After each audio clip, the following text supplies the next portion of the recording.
câmera é seu. Olá, estamos aqui para mais um podcast do Movimento Influenciar.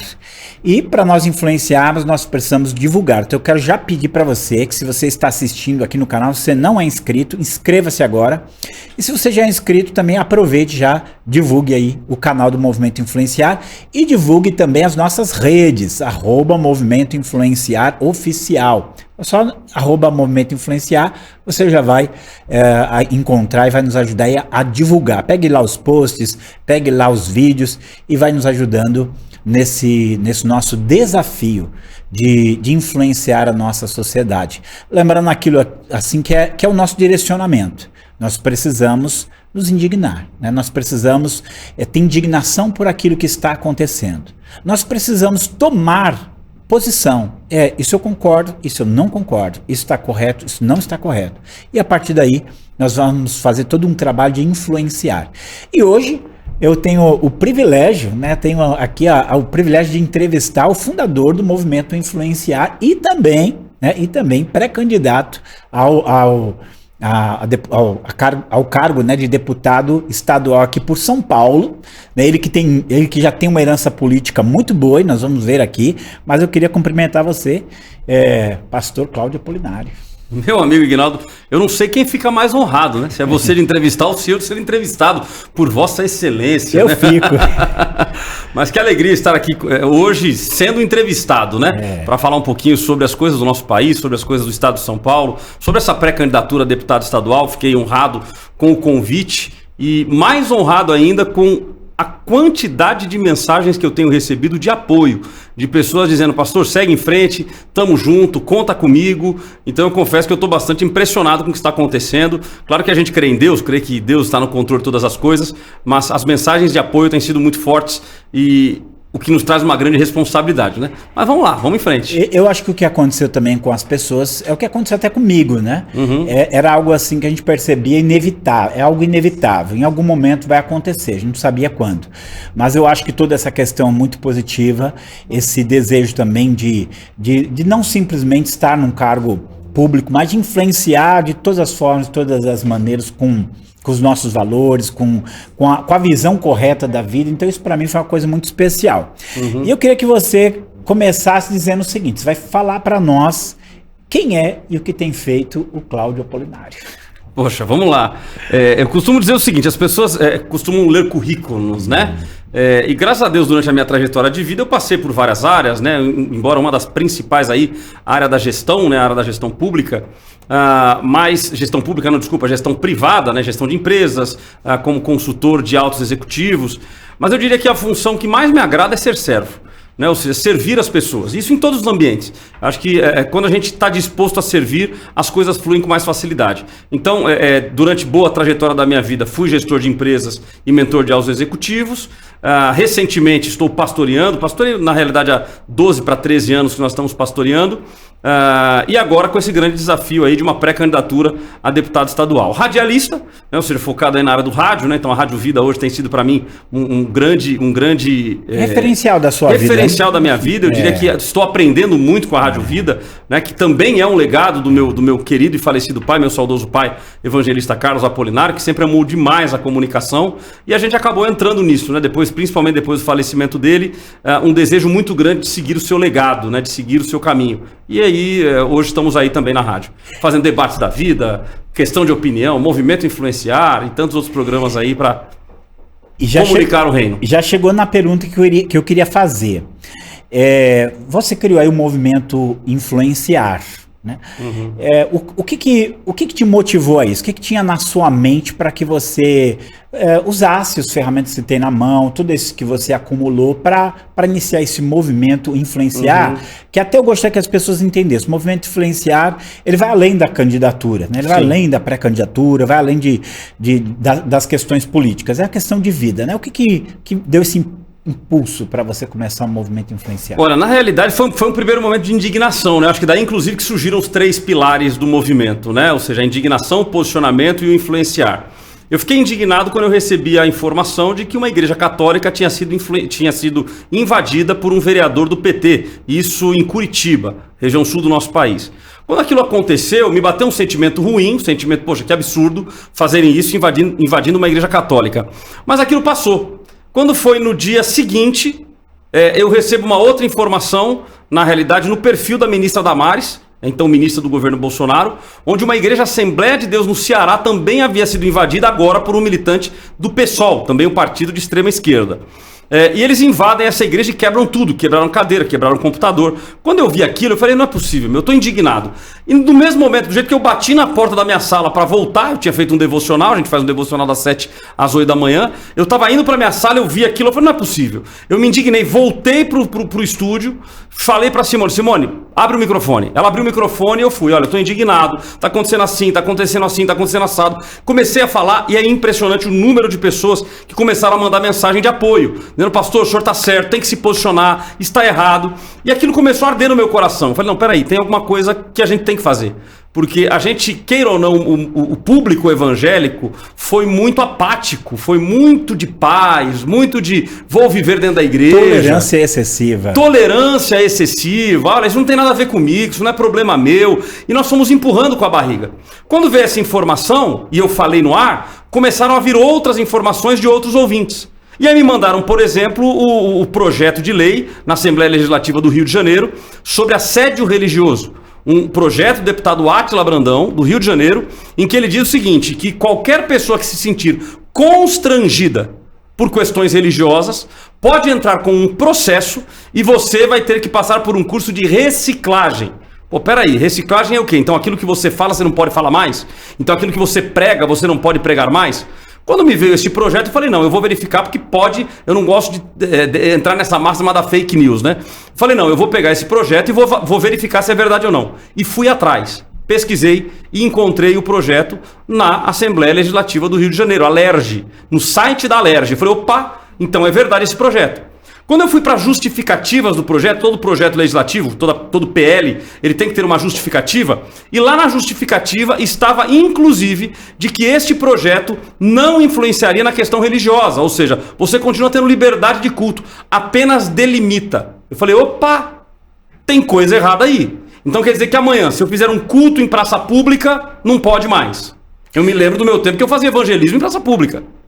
Então agora não pode mais? Fui pro AI, desci a lenha novamente. Falei, olha, tem alguma coisa errada acontecendo, o caminho não é esse. Gente, a gente tem que se posicionar, não adianta apenas ficar orando. Nós temos que orar, mas também temos que nos posicionar. E daí surgiu essa ideia do movimento. Porque, peraí, primeiro surgiu questão de opinião. Então, peraí, vamos montar um programa, um ouvinte manda parabenizando, dizendo, pastor, não sei se o senhor já pensou nisso, mas por que não continuar fazendo esse trabalho? Por que não continuar divulgando isso que o senhor está fazendo? Porque tem muita gente que não sabe, tem muita gente que na política não se envolve. Não é bom fazer isso? Eu falei, olha, não tinha pensado, mas vou pensar. Surge o questão de opinião. A partir do questão de opinião surge o movimento influenciar, porque peraí, eu aqui enquanto um comunicador, eu posso comunicar. Então eu venho no rádio, abro o microfone, ou na internet, abro o microfone e comunico uma informação. Agora, e além dela, será que nós não podemos fazer algo mais organizado para influenciar as pessoas a se movimentarem e a gente ter um resultado mais adequado? Porque veja, uma coisa é o voto. Nós temos aí a eleição que vai acontecer agora no dia 2 de outubro. Mas só o voto resolve? Não resolve. Nós temos, por exemplo, os conselhos tutelares que estão repletos de pessoas com ideologias de esquerda. Nós temos as secretarias, os ministérios, né? As universidades, as escolas, Ministério Público. Então veja, estamos falando de um Ministério Público que é a quem cabe o poder de acusação. Tivemos agora recente um caso de um colégio, salvo engano, em Minas Gerais, que foi multado, está sendo multado num processo em R$500 mil. Eguinaldo, é R$500 mil para um colégio. Estão na realidade decretando que o colégio pare.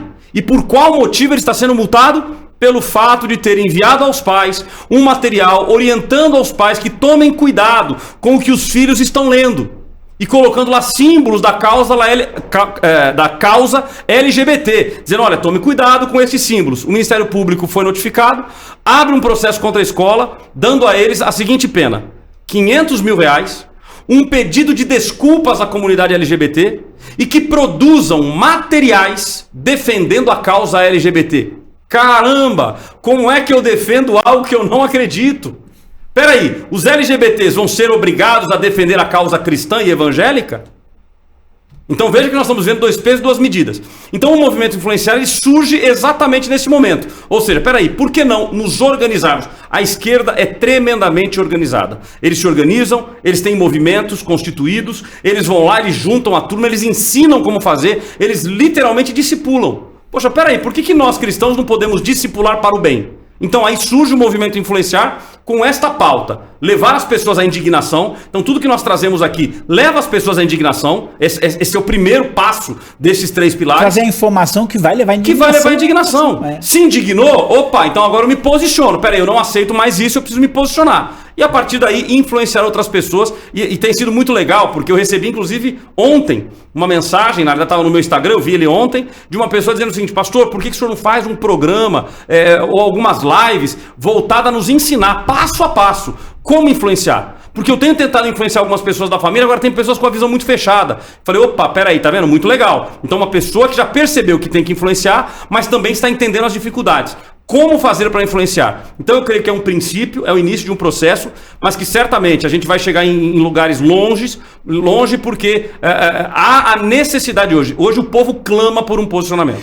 Eu acho que assim, a nossa ideia é que o movimento ele seja como uma bola de neve, ele vai crescendo, se alcançando um, alcançando o outro, e essa influência possa se estender até bem longe. Exato, né? E um ponto que você colocou que eu acho muito importante, não é influenciar apenas na política. A política é uma das áreas. Mas é influenciar nos conselhos tutelares, é influenciar na área acadêmica, é influenciar na área da educação como um todo. Na área artística. Na área artística, por que não? Então, veja, a gente como cristãos, a gente errou. Eu acho que o primeiro passo é assumir o nosso erro. Eu me lembro quando eu tive burnout, o meu psicólogo ele falou para mim o seguinte, falou, Claudio, o primeiro passo é você admitir que você está doente. Se você não admitir a sua doença, você não vai se tratar. Como é que você vai tratar de uma doença que você acha que você não tem? Então é importante que nós, enquanto cristãos, entendamos. Nós temos um câncer instalado no meio da igreja, chamado ideologias de esquerda, e que se nós não reconhecermos que existe esse câncer, nós nunca vamos tomar posicionamento. Então precisamos identificar que estamos doentes, para aí sim a gente construir esse movimento de cura. É aquela frase, né? Se 2 lados estão em guerra, mas um só sabe, quem você acha que vai ganhar? Só né? ganha quem sabe que está em guerra, exatamente. Agora você falando isso, né? Há um livro chamado Não Podemos Nos Calar. E ele vai entrar em algumas questões específicas. E eu acho muito bom porque ele começa o livro dizendo onde nós erramos, o que nós deveríamos ter feito e não fizemos. Né? Talvez isso seja a ideia. Nós ficamos algo reflexivo para chamar atenção. Nós ficamos muito tempo calados, nós ficamos muito tempo omissos, nós ficamos muito tempo numa tolerância que não foi benéfica nem para nós, nem para aquele que nós estamos tolerando. E agora é o chamado para você começar a influenciar, você começar a dizer as coisas positivas que você pensa. Aqui, antes de ir para a próxima pergunta, que é muito importante, estava vendo esses dias uma professora contando que os alunos estavam reclamando com ela, escola pública, que o professor de português, ele não dá aula de português, ele faz militância o tempo inteiro. E que isso, no final, está gerando nos alunos uma revolta ainda maior, porque assim, que eles não têm aquele posicionamento do professor, mas as tentativas que eles fizeram de ir contra ou de questionar, eles foram inclusive perderam até notas. Então a gente entender que são coisas muito graves, que às vezes a própria esquerda não quer reconhecer que acontece, mas acontece e de uma maneira muito, muito forte, a gente tem que começar a abrir não quer reconhecer vírgula, né? Não querem declarar. Eles já sabem que acontece, eles incentivam que aconteça, eles vibram quando acontece, mas eles não querem declarar porque fala, peraí, eu não posso dar o braço a torcer, isso é uma coisa isolada. Mas, peraí, uma coisa isolada que acontece repetidas vezes. Recentemente, nós publicamos, inclusive, no Movimento Influenciar, no perfil no Instagram e também no meu perfil pessoal, Cláudio Apolinário, um professor que ele ele expulsa o aluno de sala de aula pelo fato de o aluno não concordar com ele. E ainda usa a seguinte expressão: eu não estou mentindo para você. Quem mentiu para você é o policial vagabundo e o policial ignorante, o policial imbecil e os pastorzinhos vagabundos, e o seu pastorzinho vagabundo. Então veja, numa sala de aula que deveria estar ensinando matemática, geografia, física, história, geografia. Expondo o jovem à humilhação. Expondo o jovem à humilhação e a molecada dando risada, aplaudindo, ou seja, aqueles que concordam com o professor. Então o que a gente vive é de uma doutrinação. Agora, tudo bem, isso é fato, isso acontece. Agora, e nós continuaremos sendo negligentes diante de tudo isso que está acontecendo? Então acho que este posicionamento, essa indignação e na sequência o posicionamento, ele é fundamental para que a gente, no mínimo, barre este avanço terrível desta ideologia esquerdista. Perfeito, perfeito. Bom, agora nós vamos entrar nesse campo político, que é uma das maneiras da luta. Né? Sim. É uma das maneiras da luta. Não é a única, mas é uma das maneiras da luta. E a minha pergunta é o seguinte, essa sua escolha de ser pré-candidato a deputado estadual, tá ligado, aí eu tenho que falar, né? Ligado à história do seu pai, que também foi um parlamentar muito influente, foi vereador, deputado estadual, deputado federal, inclusive por 10 dias governador interino aqui do estado de São Paulo. Então a minha pergunta é, isso é uma herança dele, isso você acha que é uma coisa sua mesmo, né? Eu diria assim, pelo tempo que ele conheço, que para mim era uma coisa muito natural, só estava esperando o momento e a hora. Mas isso é influência do seu pai? É algo seu ou é ambos? Pô, legal. Acho que a tua pergunta, ela já me chama a atenção. Você sabe quando se fala de igreja, por exemplo, eu não gosto de falar minha igreja. Porque eu entendo que ela não é minha. Eu entendo que ela é de Deus, eu estou ali apenas na função pastoral, exercendo o ministério. Então, quando eu falo assim, olha, a igreja que Deus me permitiu pastorear. Agora, na hora que você falou assim, não, porque essa sua escolha me bateu o mesmo sentimento. Não foi minha escolha. Eu acho que esse é um chavão para mim, né? Um grande enigma para mim, porque não foi uma escolha minha. Eu não fui atrás, eu não articulei, eu não busquei. Na verdade, eu fui convidado. Eu recebo um convite, engraçado assim, a gente que crê em Deus, né? Eu recebi uma palavra de Deus no mês de julho de 2021. E uma pessoa fala comigo dizendo o seguinte, olha, tem um homem por nome Alberto Eugênio. Alberto Eugênio é o nome do meio do meu pai. Meu pai chamava-se Carlos Alberto Eugênio Apolinário. Por nome Alberto Eugênio. E eu vejo esse homem te pegando pela mão e orando por você. E por onde ele remou, você vai remar 100 vezes mais, 1000 vezes mais. E quando ele falou para mim isso em julho de 2021... eu ouvi aquela palavra, guardei no meu coração e eu nunca fui também de ficar correndo atrás, tá? Eu creio que Deus ainda usa pessoas, mas eu sou muito tranquilo de aquilo que for de Deus vai se cumprir. E outra, vem a minha palavra do Senhor, não vai ficar atrás dela. Exatamente, então eu não corro atrás, nada, absolutamente nada. E quando chegou no no começo agora do ano, eu recebo um primeiro convite. Olha, Cláudio, eu gostaria que você fosse candidato, o nome do teu pai é um nome muito forte, né? As pessoas têm um conhecimento muito grande, você tem jeito pra coisa, você não quer ser candidato a deputado federal? E naquele momento eu recusei. Eu falei, não tenho a mínima intenção em ser candidato a deputado federal, isso me levaria nesse momento para Brasília, hoje nós estamos com uma igreja em franco crescimento, então eu não tenho esse interesse. E o assunto passou. Passou, rodou, eu continuei tocando a minha vida, continuei tocando as minhas coisas, a rádio, a igreja, fazendo as coisas acontecerem, até que volta o convite agora então para ser deputado estadual. Eu confesso, quando veio esse convite, eu olhei e falei, ué, peraí, mas estadual talvez seja uma possibilidade. Por quê? Porque aí eu estou em São Paulo, então isso não atrapalharia a minha rotina de vida com a igreja que eu tenho hoje. Então a igreja para mim é algo que eu valorizo demais, é um chamado de Deus. Então para mim, se alguma coisa for atrapalhar aquilo que Deus tem na minha vida, eu tô fora, eu não quero. Então eu orei muito a Deus e perguntei ao Senhor, Senhor, qual é a tua vontade, o que o Senhor quer? E eu brinco com as pessoas que eu converso, que como eu queria que ele aparecesse agora aqui num clarão e dissesse assim, vai ou não vai, e eu obedeceria aquilo que ele mandasse. Só que infelizmente Deus não faz assim. E as coisas vêm acontecendo, os sinais vêm acontecendo, pessoas dizendo, pastor, vai em frente que eu te apoio. Até pessoas que eu não imaginava, que mandaram mensagens dizendo, Cláudio, caramba, meu, que legal, fiquei sabendo, hoje mesmo, chegando aqui nos estúdios, recebo mensagem de pastores dizendo, pastor, fiquei sabendo da sua pré-candidatura, conta comigo, conta com o meu voto, conta com o meu apoio. Então, para mim, está sendo tudo meio que um sonho, eu ainda estou sonhando, sabe, estou como aqueles que sonham. Então, eu ainda estou sonhando com tudo isso, porque, repito, não foi articulado, não foi um momento em que eu desejei, que eu ansiei por isso. Agora, claro que meu pai, ele teve uma carreira pública, uma vida pública muito bonita. Porque ele passou mais de 30 anos na vida pública e, graças a Deus, com uma vida absolutamente ilibada. Ou seja, um homem que não teve nenhuma denúncia de corrupção, muito pelo contrário. Eu até trouxe aqui, se tiver oportunidade, a gente mostra algumas matérias, mas matérias de jornais de renome de São Paulo, falando do trabalho que ele fez na Assembleia Legislativa. Eu vou fazer o seguinte, me empresta aqui. Me empresta. Eu vou ler aqui, eu achei muito maravilhoso esse trabalho aqui, porque justamente são matérias de jornais, né? Sim. Inclusive, acho que hoje não sairia nada disso dele, né? Hoje sairia sairia no aspecto negativo. Hoje a imprensa está complicada. Tá complicada. Então aqui, vou só ler algumas das coisas que está aqui. Por exemplo, Apolinário atribui a Deus governo de 10 dias em São Paulo. Ele assumiu o governo do estado, o então governador Antônio Fleury Filho estava viajando, estava no Japão. O vice, Aloysio Nunes, era candidato à prefeitura de São Paulo, então teve que se afastar do cargo. O meu pai, enquanto presidente da Assembleia Legislativa, era a terceira pessoa no poder. E ele assume, então, o governo do Estado. Ele convocou um culto público, ele fez um culto no Palácio. Eu me lembro que eu estava lá de terninho, gravata, né, e todo mundo lá, e fez um culto agradecendo a Deus, e a imprensa publicou. Que ele atribuiu a Deus o governo 10 dias. Aqui, do Diário Popular, aqui, Apolinário não admite comprar novos carros. Ele, enquanto gestor público e presidente da casa, ele fez uma gestão muito severa de tirar as mordomias. Aí aqui tem uma outra aqui também que é curiosa, assim, Apolinário quer menos gastos na Assembleia.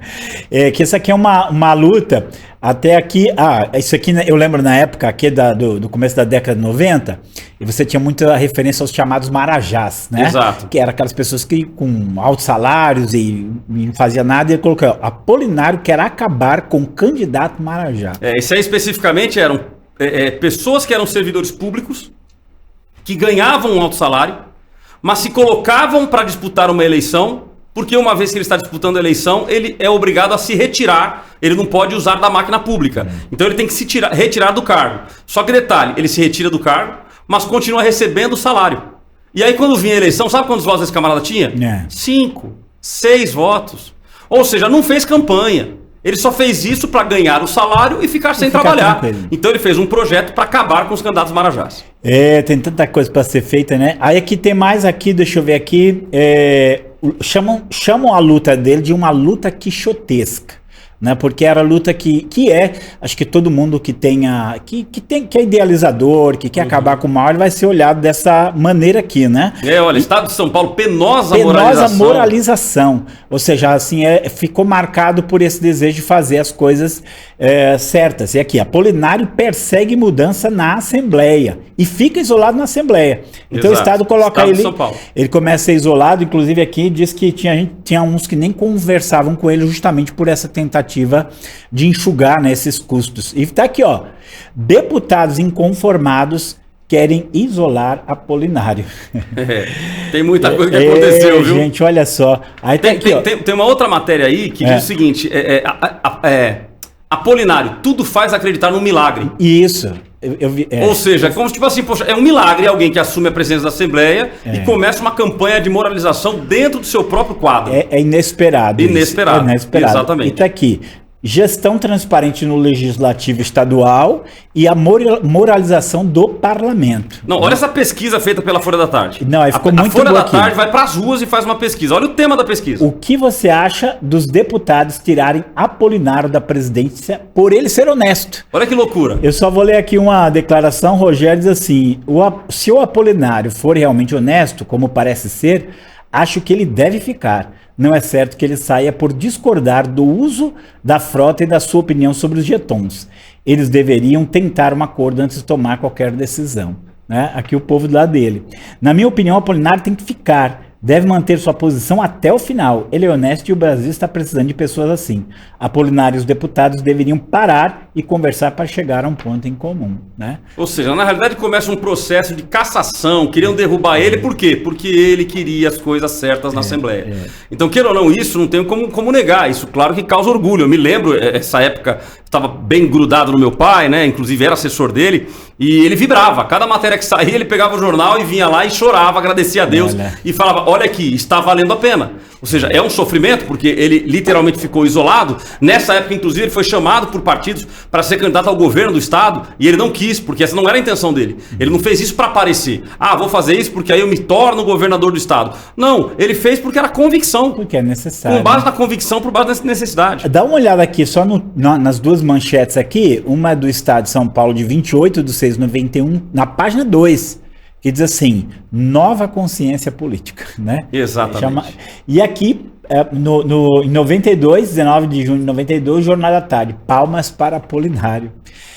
Achei assim... Olha, se ler as matérias, Reginaldo, claro que para mim, como filho, é de chorar. Porque a gente vê a honradez com que ele conduziu a vida pública. Então, não foi, respondendo então o início da tua pergunta, não foi um desejo, não foi algo assim, a minha decisão, foi uma decisão inclusive tomada depois de vários dias, sendo cobrado para que tomasse a decisão, e eu segurando a onda, conversando com as pessoas, pedindo oração, porque não era o meu desejo. E eu falei para Deus, Senhor, se for uma missão, se há uma missão, se há algo para ser feito, se há algo que eu posso ser um representante da causa cristã para evidenciar o reino naquele lugar, eu estou à disposição. Então, esta pré-candidatura, ela é mais um anseio popular e um caminho que está seguindo do que um desejo meu propriamente dito. Talvez aquele sentimento assim, de se é para eu servir nessa área que eu sirva, né?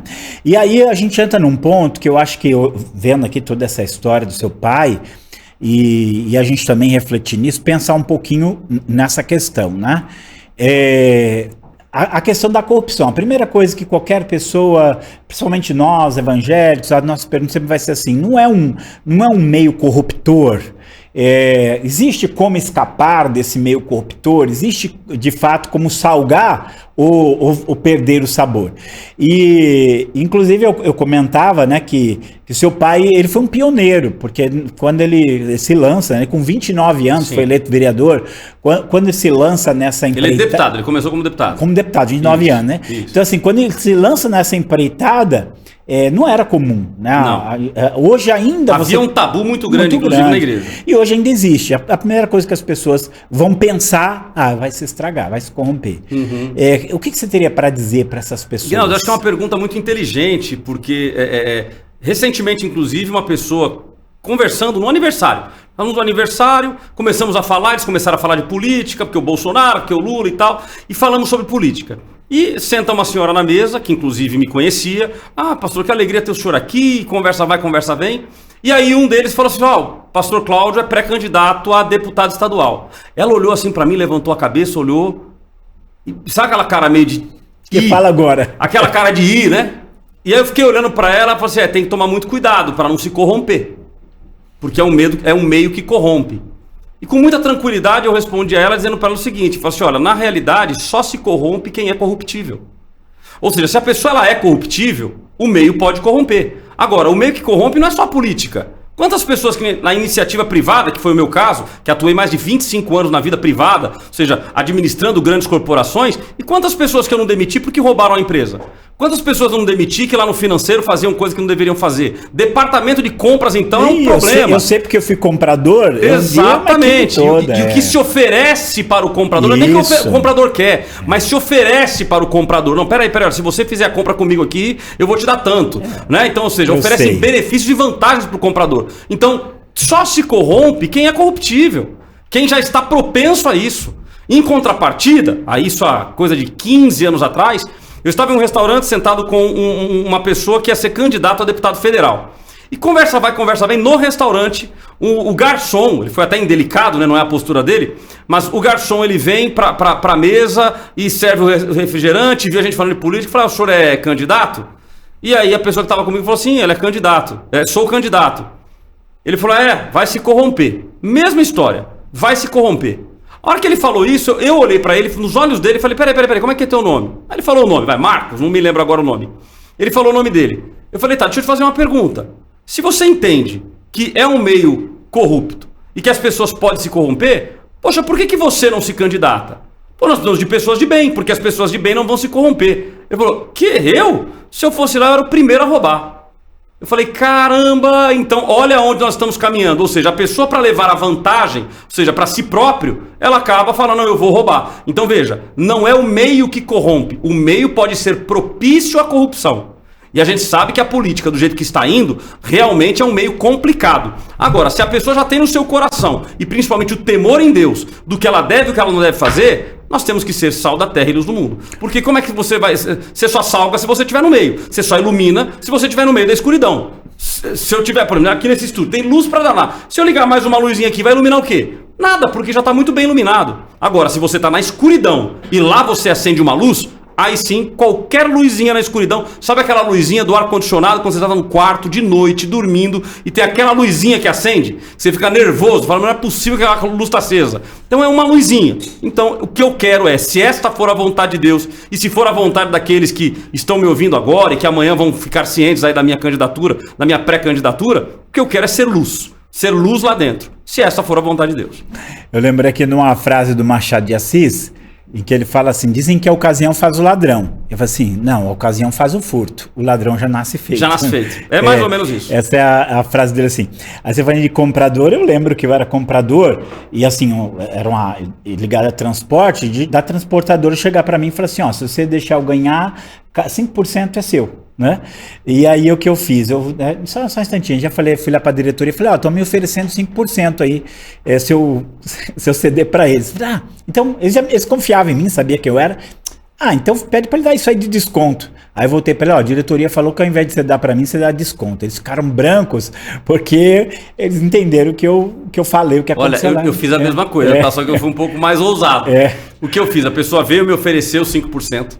Foi o meu percentual, 5%. A hora que ofereceu, eu olhei e falei assim, amigão, 5 não dá, eu preciso de 10.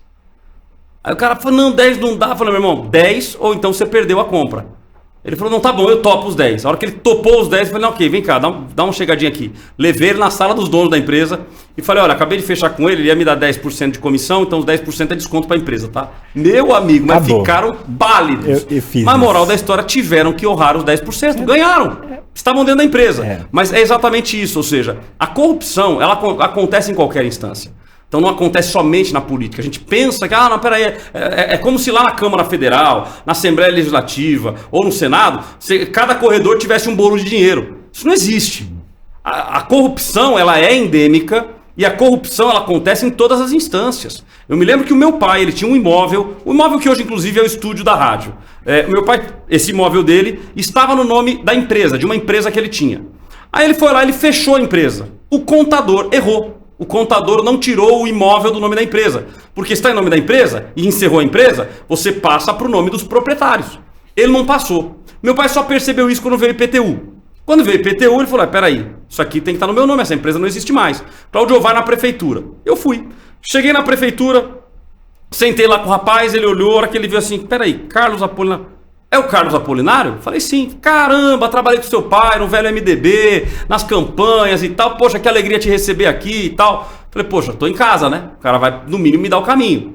Ele falou, Cláudio, deixa eu ver a documentação. Viu toda a documentação. Normalmente, nós não podemos generalizar, mas o funcionário público, ele faz o seguinte, ele vai pegando a lista lá do checklist, né? Item 1, item 2, tem. Item 3, ok. Item 4, tem. Item 5, não tem? Olha, tá faltando o item 5. Fecha, você volta. Aí você vai lá e providencia o item 5. Quando você volta com o item 5, ele vai lá, opa, item 5, ok. Item 6, ok. Item 7, tá faltando. Ó, item 7 tá faltando. Ele não vê tudo, é. Cara, você não poderia ter olhado tudo de uma vez, mas parece que dificulta, criar a dificuldade para vender a facilidade.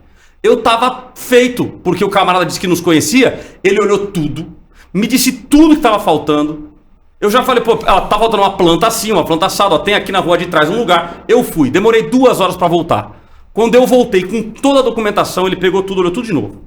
Cheque 1, 2, 3, 4, olhou tudo. Quando ele terminou de olhar tudo, ele falou, Cláudio, tá jóia, tá tudo certinho aqui, ó, tá tudo com processo, já vou protocolar para você. Cláudio, só que tem um detalhe. Poxa, isso aqui para sair, demora, hein? Se você quiser, olha, em 1 semana eu te entrego esse processo pronto. 50 mil. Eu falei, não é possível. Ele falou, 50 mil eu libero o processo pra você. Eu falei, amigão, não faz um negócio desse não, pô. Ele falou, Cláudio, não é pra mim, pô. Teu pai me conhece, eu conheço teu pai. Poxa, não é pra mim, é o pessoal aqui de trás. Eu não tenho o que fazer. Eu não pego um centavo disso aqui. Só que o pessoal de trás, se não fizer, não faz. Acredite, eu peguei o telefone e liguei pro meu pai. Saí e liguei pro meu pai. Meu pai então era deputado federal. A hora que eu liguei, meu pai não era de falar palavrão. Brigava com a gente. Nesse dia ele soltou um palavrão. Falou, a vontade é de mandar aí a polícia e prender esses canalhas. Pô. Como é que pode? O cara sabendo que eu sou um deputado federal, o cara querer me subornar e pedir um valor desse, fala que nós não vamos pagar porcaria nenhuma, processo normal. Sabe quanto tempo demorou para mudar? 3 anos. Porque depois nós tivemos que ir lá de novo, brigar de novo, para resolver de novo. Então, infelizmente, tem algo na nossa nação. Não é lá. Porque a pessoa pensa, é o deputado, é o senador. Não. É o reflexo. Esse camarada era um camarada lá da ponta. Era do sei lá, 30º escalão. Então, na realidade, que existe a corrupção no nosso país, existe. Mas não é só na política e não é só nos cargos legislativos. Agora, se corrompe, quem quer se corromper. Quem não quer se corromper vai manter-se ileso e vai seguir a vida e fazer o melhor para o seu estado. Eu acho que é aquele caso que muitos têm falado também, né? Que é a mesma coisa que você falou pro jovem lá, e ele admitiu que ele era corrupto também, que se ele fosse lá ia ser corrompido. Exato. Bom, se você pensa diferente, se você é contra a corrupção, se você é contra o erro, se você quer as coisas certas, então vai e faz, vai influenciar. Porque se você não fizer, aquele que é corruptível, aquele que é corruptor, aquele que é corrompido, vai estar lá. Porque o grande problema é esse, Aguinaldo. A gente pensa assim, peraí, a política é um ambiente corrupto. Logo, eu não me envolvo com política. Bom, se a política é um ambiente corrupto e aqueles que não são corruptíveis, que têm uma visão íntegra, principalmente valores cristãos, né? Ética, transparência, integridade, se a pessoa tem esses valores e ela não entra, quem vai entrar? Aqueles que não têm os mesmos valores. Se esses que não têm os mesmos valores vão entrar, o que eles vão fazer lá dentro? O mesmo que eles fazem fora. O mesmo que eles fazem fora. Então, ou seja, ou nós acordamos para este momento que estamos vivendo e colocamos pessoas que não seja eu. Eu já orei muito a Deus, e se não for a vontade dele, que no dia 2 de outubro não apareça o meu número na urna, que as pessoas não votem em mim, eu não vou ser eleito, acabou, mas tá resolvido. Que entrem boas pessoas. Mas que entrem boas pessoas. Tanto que a minha campanha, ela não é apenas pro Cláudio, a minha pré-campanha era assim, o Cláudio, não, escolha candidatos que tenham os mesmos princípios. Escolham candidatos que tenham os mesmos valores, porque senão, não adianta, vai chegar candidato nessa época agora, Aguinaldo, eu vou te afirmar porque eu vivi do lado do meu pai 30 anos. Que vão oferecer telhado da igreja, vão oferecer cesta básica, tudo que é proibido pela lei eleitoral. Porque você não pode, você é compra de voto. Vão oferecer aniversário de filho de pastor, para pagar o aniversário de filho de pastor. Peraí, de onde sai esse dinheiro? Quantas campanhas que gastam milhões de reais para o camarada se eleger deputado? Bom, peraí, é só você fazer uma conta simples. Pega o valor de salário do deputado e multiplica por 4 anos. Multiplica por 12 e multiplica por 4 anos. E verifica se o que ele está gastando na campanha é maior do que o valor de salário. Porque se for maior, tem alguma coisa errada. Perfeito. Tá roubando de algum lugar para pagar. Perfeito. Eu acho assim, a correção primeiro tem que ser do povo. Sem dúvida. Da visão do povo, da percepção do povo, de como ele vai trabalhar tudo isso. Aí deixa eu avançar um pouquinho aqui.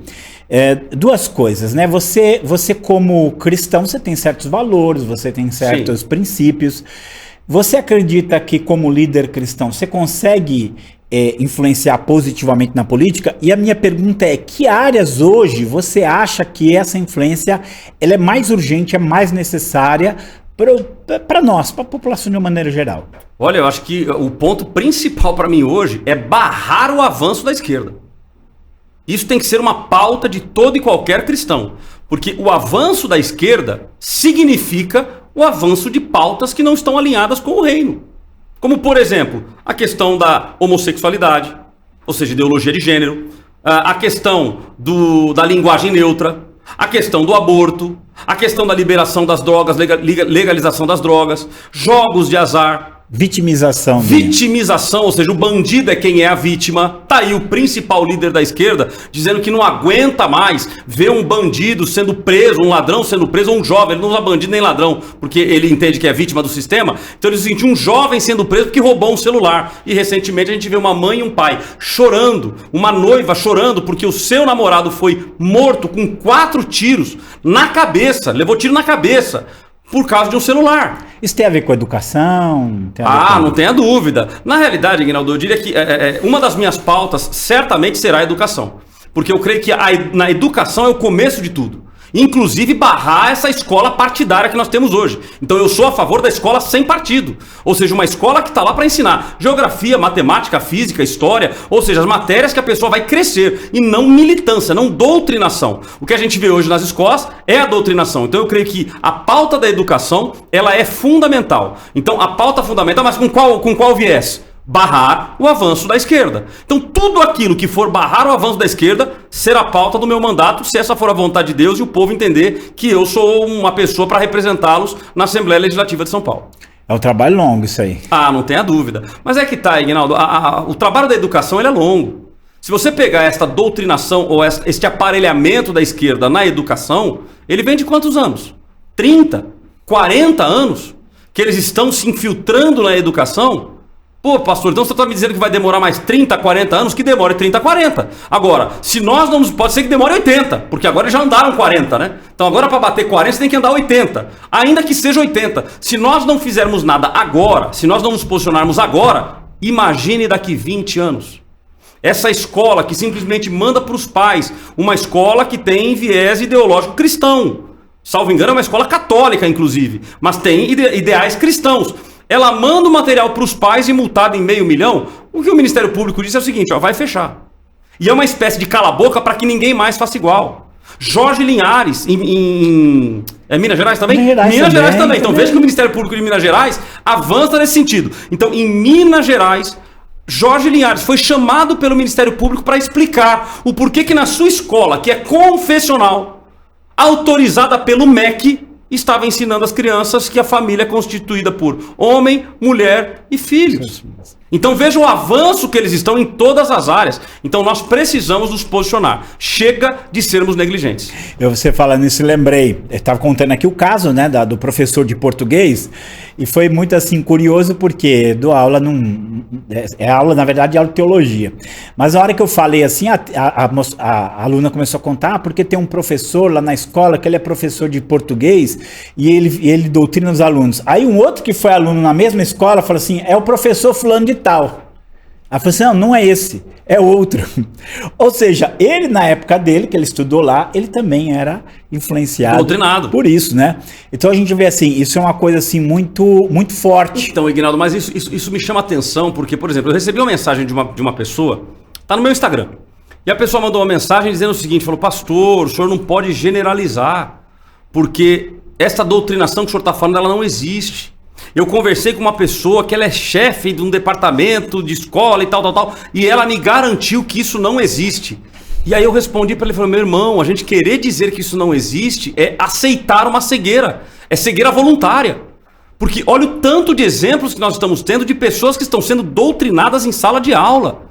E os pais não estão prestando atenção. E vivemos um outro problema. Os pais estão terceirizando a educação dos seus filhos em gênero, número e grau. Nem perguntam para o filho o que aprenderam na escola. Quando menos perceberem, já perderam seus filhos para o comunismo, socialismo, progressismo ou qualquer rótulo que queiram dar. Então, se nós não prestarmos atenção e não nos posicionarmos agora, como eu queria que surgissem mais colégios cristãos, colégios por princípios, que não cambiassem para essa doutrinação de esquerda. Agora, infelizmente, esses colégios estão sendo impedidos por Ministério Público e tantas outras coisas. Mas eu acho que aí também entra um ponto do movimento influenciar, que a ideia assim, a gente pensa muito, e eu acho que talvez seja uma falha nossa, de atribuir ao trabalho político tudo, né? E o trabalho político ele é apenas uma parte sem dúvida do trabalho. Você citou aí o caso dos pais, né? Então assim, os pais têm que fazer a parte deles. Os pastores têm que fazer a parte deles, os profissionais têm que fazer a parte dele, quem está lá, quem é diretor de uma escola, quem é professor, né? Porque eu sei, você fala assim, mas eu converso com muito professor que tem que fechar a boca, porque se ele abrir muito... tivemos aqui no nosso próprio podcast o professor Itamar, que tem que pisar em ovos naquilo que você vai falar, naquilo que você vai dizer. Sim. Então a gente também, você concorda com isso, que essa influência, assim, a política tem a sua importância, mas a política ela apenas vai fornecer os subsídios. Porque assim, eu não concordo com isso. Mas se o meu vereador, o meu deputado estadual, o meu deputado federal apoia certo tipo de coisa, o que eu vou fazer também? Eu acabo ficando de mãos atadas. Então você concorda que isso é uma luta que passa pela política, mas na verdade passa pelo coração de Ignaldo, uma pessoa, palavra que tem né? martelado no meu coração desde a semana passada é evidenciar o reino. Ou seja, a nossa obrigação de evidenciar o reino. E evidenciar o reino em todas as áreas. Ou seja, hoje nós vivemos uma geração de cristãos agente secreto. O camarada diz que é cristão, mas ele não evidencia o reino onde ele está. E evidenciar o reino não é obrigatoriamente você pegar o microfone e dizer, olha, Jesus salva, Jesus batiza com o Espírito Santo, Jesus vai voltar para buscar a igreja. Não, evidenciar o reino é com a nossa postura. Eu fui de um tempo, e olha que eu não sou muito velho, hein? Eu estou com meus 47 anos, me acho um jovenzinho. Menino. Né? Um menino. Mas com meus 47 anos eu me lembro de um tempo em que a gente ia no Tentem. Tentem era uma lojinha perto da minha casa, que a gente ia a pé. Tinha um Tentem e na frente era a loja do Português. E a gente comprava lá. Ele sabendo que era evangélico, ele dizia o seguinte, não, pode anotar, põe na caderneta. Ou seja, porque ele sabia que o cristão ia voltar lá e ia pagar. Hoje, você fala que é cristão, você fala que é evangélico, ele já fala, não vende não. Tem que, passa no cartão, não vou vender. Por quê? Porque nós não estamos evidenciando o reino em todos os lugares. Perdeu o sabor. Perdeu o sabor. Então veja, nós temos que evidenciar o reino desde a política, nós estamos usando aqui o exemplo da política, mas na política, na escola, nos nossos relacionamentos interpessoais, para a nossa vizinhança. Para nossa vizinhança. Eu tenho um amigo meu que ele foi militar, na realidade hoje ele é da reserva, e ele era da FAB, Força Aérea Brasileira. E ele comentando que ele estava numa roda, conversando com vários amigos lá e tal, e aí ele pegou e se identificou como cristão e tal, e aí um deles lá falou, não, eu também sou. Quando esse outro diz, eu também sou cristão, também sou evangélico, um outro policial, um outro lá da FAB, ele olha e fala, nossa, mas você? Ou seja, que exemplos ele estava dando para ter esse tipo de questionamento? Então, evidenciar o reino vai muito além de um cargo público. Evidenciar o reino é em todas as áreas da sociedade. Então, eu creio que o movimento influenciar, ele também tem essa função, de levar as pessoas a evidenciar o reino em todas as instâncias. Porque a eleição acaba agora, dia 2 de outubro. Acabou a eleição desse ano. Depois, daqui 2 anos tem mais uma, depois mais 2 tem outra. Tá bom, mas e nesse período desses 2 anos? Se nós, enquanto cristãos, nos unirmos para evidenciar o reino em todas as áreas aonde nós estivermos, quem é Uber? Evidencia o reino. Dentro do teu carro. Ou seja, alguém que entrar lá, vai o que ele está ouvindo dentro do seu Uber? Você na sua área de compras. Quando a pessoa vem e te dá um suborno como esse, como que você vem evidenciando o reino? Você aceita? E aí eu quero um deputado honesto, eu quero um vereador honesto. Exatamente, exatamente. Ou seja, não, mas o Brasil é assim. É aquela velha história o brasileiro é a lei da vantagem, né? Ou seja, levar vantagem, né? Tudo. Então não dá para ser assim. Nós precisamos mudar a estrutura de pensamento da nossa sociedade. Bom, já estamos caminhando aqui, mas vamos pensar, as pessoas estão nos ouvindo e elas, olha, gostei disso. Gostei desse movimento influenciar, quero participar, quero me envolver. De fato, eu também tenho sido omisso, né? Eu também tinha essa visão, não posso me envolver com política, não vai ser bom. A minha pergunta, minha questão é como que a pessoa faz para se envolver com o movimento influenciar, para se envolver com Cláudio Apolinário, dar apoio, o que é que ele vai fazer? Ignaldo, na verdade o movimento influenciar ele é bastante embrionário ainda, né? Nós estamos no início desse processo, graças a Deus já tendo aí bons resultados, né? Hoje dentro do canal Movimento Influenciar no YouTube, nós temos o próprio Movimento Influenciar, que é esse episódio que nós estamos hoje aqui fazendo. Nós temos o Questão de Opinião, que acontece de terça a sexta-feira, das 8h30 às 9h30 da manhã, transmitido ao vivo também pelo canal. Então ali a gente discute as principais notícias do dia, ensina as pessoas como elas lerem as notícias, lerem as manchetes, entender tudo o que está acontecendo. Às quartas-feiras à noite, contigo inclusive, nós temos lá o Central Antimarxismo, que aí você tem mais propriedade obviamente para falar do que eu, mas que tem como viés levar as pessoas a entenderem o avanço desse marxismo cultural e assim por diante. E nós queremos, obviamente, nos unir com essas pessoas. Então, as pessoas que quiserem participar, primeira coisa é seguir os canais do movimento. Segue aí o Movimento Influenciar no YouTube. Então vai lá, Movimento Influenciar. Você vai nos encontrar no YouTube, youtube.com/Movimento Influenciar. Segue a gente no Instagram, então digita lá Movimento Influenciar, você também vai encontrar a gente lá, tem 2 perfis, um perfil oficial e um perfil reserva, que hoje a gente vive um momento tão complicado, que dependendo do que você publicar, corre o risco de essa esquerda entrar lá e manipular e tirar você do ar. Então nós temos aí um canal reserva, então se você puder, vai seguindo os 2, se não tiver num, você vai ter o reserva, ou siga um, a hora que sair você já sabe que existe um reserva e você vai pra lá. Então esta unidade de corpo, e a gente pretende começar a fazer lives, ensinando as pessoas como influenciar. Qual deve ser a postura? Devemos criar pontes ou devemos criar muros? Porque tem muitas pessoas que em nome de influenciar criam muros. Nos muros você não influencia.